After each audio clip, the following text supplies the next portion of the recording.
Eyes on.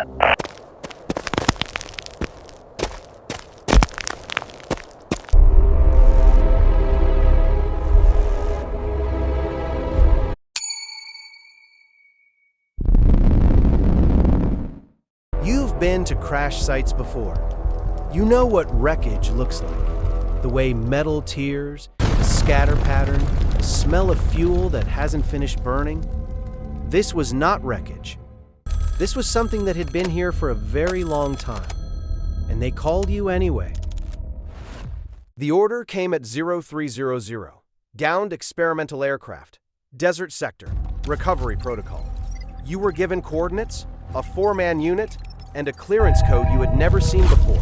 One that didn't match any classification tier you'd been briefed on. 72 hours before this, you were on the other side of the world. You didn't ask why. You don't ask why. That's not what this job is. But you noticed the clearance code. And you noticed that the commanding officer who handed you the orders didn't look you in the eye when he said the words experimental aircraft.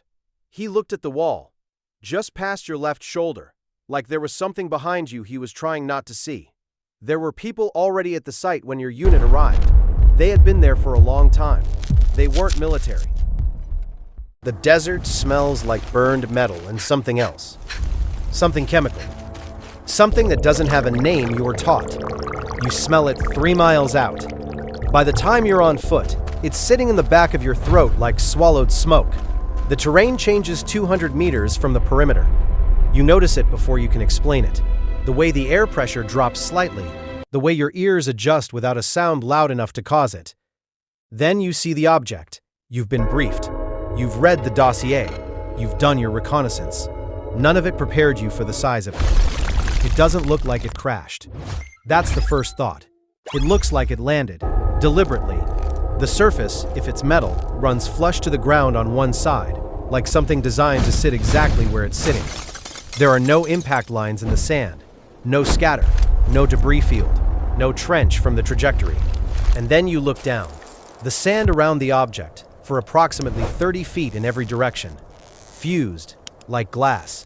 You've seen what lightning does to sand. You've seen what extreme heat does to desert terrain. No approach. No photography. No written notes. No radio. The longest list you'd ever seen was 4. What is the status of Sector 4? Sector 4 is a secondary debris containment zone. There is no Sector 4. Where are the tanks located? Northeast Quadrant houses experimental propulsion coolant tanks. All personnel are restricted for safety. One of the men in your unit, call him Reyes, because that's not his name, asks the officer running the perimeter 4. Why Sector 4 has a separate restriction code. The officer doesn't answer. He takes the card back. Reyes gets a new card. 10 items. 2 other men in your unit ask the same question that day. None of them get the same answer. All 3 answers are equally impossible. And then, at approximately 1400 hours, one of your unit crosses the 40-foot line. Not by much. 2 steps, maybe 3. He stops. He looks at something none of you can see from where you're standing. And he doesn't move. For 11 seconds, he doesn't move. When he comes back, he doesn't say what he saw. He doesn't say anything for the rest of the operation. You don't ask, because the expression on his face tells you that asking is a decision, not a question. And you're not ready to make that decision. Before your unit leaves the perimeter, you are stopped. All of you. Phones collected. GPS watches collected. One soldier argues.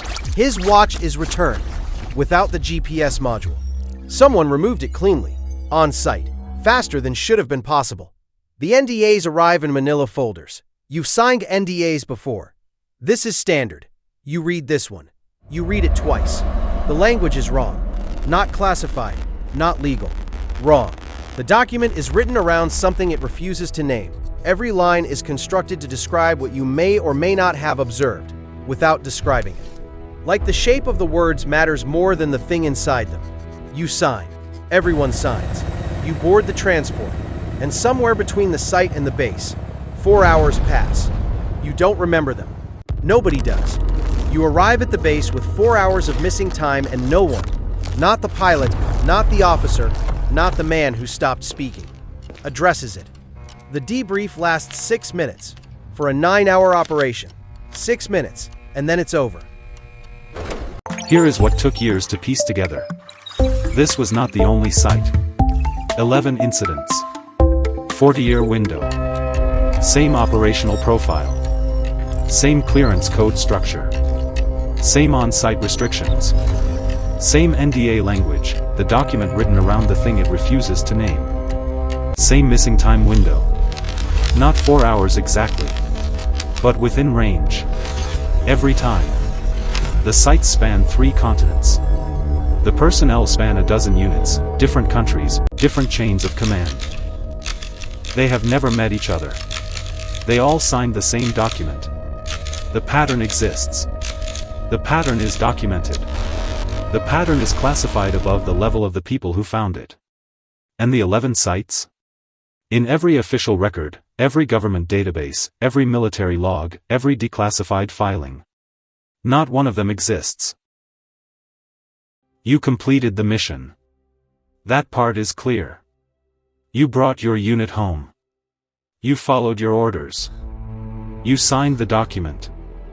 And most nights, not every night. Most nights, you think about the 40-foot line. You think about the fused glass sand. You think about 4 hours that belong to someone else now. The file is classified. The site is officially not there. The 11 incidents never happened. And somewhere, in a language written specifically not to name things, there is a document with your signature on it that describes something you witnessed. Without describing it, you know what you saw. You just don't have the words for it that they'll let you keep. Off-record command.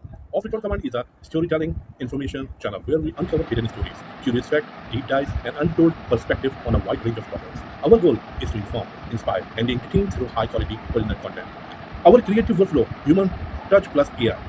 Researching the topic, scripting, video generation, editing, and then finally, every script, editing, voice, and final decision reviewed and refined by the real human. Our content is created for education, information, and entertainment purpose only. We do not intend to spread misinformation, hate, or offend any individual, group, or organization. Some visuals or information used in our video may be for representation purpose under fair use of Section 107. If you like, please hit the subscribe button. Thank you.